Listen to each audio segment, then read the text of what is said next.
আচ্ছা, এই এই যে এই বাচ্চাটাকে আপনারা এই সোসাইটিতে নিয়ে এসেছেন, তো কী করে কোথা থেকে শুনলেন সোসাইটিতে এরকম হয় মানে অনলাইনে অপারেশন? আমরা অনেক আগে থেকেই জানেন আপনারা? নেট ঘেটে বার করি। ও, নেট ঘেঁটে বার জানতাম না, করেছেন? আমরা গ্রামে হাতুড়ে ডাক্তার দিয়ে আগে চিকিৎসা করিয়েছি, হ্যাঁ কিন্তু তার দ্বারা তো এসব হবে না। হ্যাঁ, নিয়ে এখানে তার এসে তাদের ইঞ্জেকশন দিয়েছি 3 দিন। নিয়ে আজকে অপারেশন হবে নাকি? হ্যাঁ, ও কালকে নিয়ে এসছে না, কালকে ডাক্তার বললে হবে না, কালকে দুটি ভাত খেয়ে বলি হুম হুম ওই জন্য ফের বললে আজ আছে আবার পুরো নিয়ে তা আপনারা কোথা থেকে আসছেন যেন? বলবো না থেকে আপনারা বাচ্চাকে এত ভালোবাসেন? একদম। তো আপনার মনে হয় যে যেমন দিল্লিতে হচ্ছে যে রাস্তার কুকুরগুলোকে বলছে তুলে নেবে, অন্য জায়গায় পাঠিয়ে দেবে, হ্যাঁ বিশ্বাস নাই, তাই না?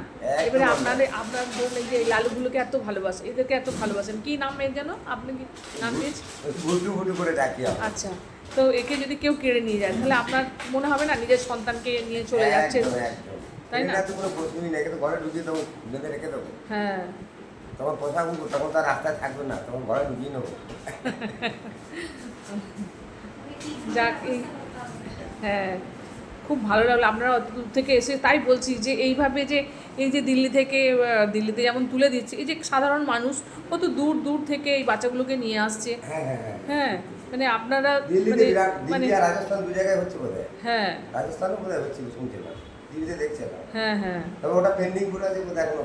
হ্যাঁ, কোনো ঘোষণা হয়নি, 6 মাস পরে বোধহয় আবার রায় দেবে নাকি, তার আগে আমাদেরকে সচেতন হতে হবে। একদম হ্যাঁ, অবশ্যই। গ্রামে গঞ্জে থেকেও আপনার এই বাচ্চাদের সংখ্যাটা কমিয়ে দিতে হবে, একদম স্টেরিলাইজেশন করে। হ্যাঁ। পঞ্চায়েতকে পদক্ষেপ নিতে হবে, একদম ঠিক, গ্রামে পঞ্চায়েতকে নিতে হবে, শহরে জেলায় রাজ্যে, হ্যাঁ একদম একদম। গোটা ভারতবর্ষ জুড়ে এটা করতে হবে। ওইটা করে দিলে হ্যাঁ। সব থেকে ভালো হবে, হুম, যাতে পুকুরের বৃদ্ধিটা না ঘটে। একদম তাই। এবার অল্প কুকুর থাকলে ধরুন যে কেউ খেতে দিতে পারবে, তাদের একদম। ঠিক পেট ভরে যাবে, হ্যাঁ। আর তাদের যদি ভ্যাকসিন দেওয়া থাকে তাহলে আপনার রোগ ছড়াবে না, হ্যাঁ ভ্যাকসিনটা দিয়ে দিই, রোগ হ্যাঁ। ছড়াবে না, প্লাস কামড়ালেও যাতে বিষ না হয়, তার একটা ভ্যাকসিন আছে, হ্যাঁ সেগুলো সরকার থেকে দিই, কুকুর ধরে নিয়ে লাভ কিছু হবে না। একদম তাই। অনেক ধন্যবাদ Vaccine। আপনাকে। আপনার কি নাম যেন? আমার নাম অমিতাভ মণ্ডল, আচ্ছা, আর আপনার ছেলে? এটা আমার ভাইপো। ভাইপো। তোমার কি নাম? আমার উদিত চন্দ্র দাস। তুমি কি মানে দিল্লি সুপ্রিম কোর্টের রায় শুনেছো তো? হ্যাঁ, যে রাস্তার কুকুরদেরকে নিয়ে গিয়ে শেল্টারে পাঠানো হবে, যে শেল্টার এখনো তৈরি হয়নি ধরো, হ্যাঁ। তো সেলিব্রেট তুমি কি দেখলাম চারিদিকে শুধু বর্ডার দিয়ে কুকুরগুলোকে রেখে দিয়েছে, আর হ্যাঁ। কিছুই করেনি, কোনো ব্যবস্থাই নেই।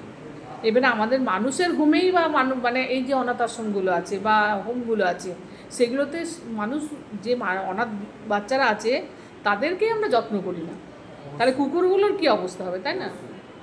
তা তুমি এরা অবলা তুমি কি প্রাণী। হ্যাঁ, তুমি যে এই যে বাচ্চাটাকে নিয়ে এসেছো, এর যে এরকম অবস্থা হয়েছে, তোমার কাছ থেকে কেউ যদি কেড়ে নিয়ে যায় তুমি কি দেবে? না, একদমই নয়। আমার ভাইয়ের মতো। একদম তাই। এটাই হচ্ছে আসল কথা, আমরা এদের ভালোবাসি একদম। আমার নিজের সন্তানের মতো, আমার নিজের বন্ধুর মতো, আমার নিজের বোনের মতো, ভাইয়ের মতো। কাজেই এদের জন্য আমরা এক হয়ে লড়াই করব। অনেক ধন্যবাদ।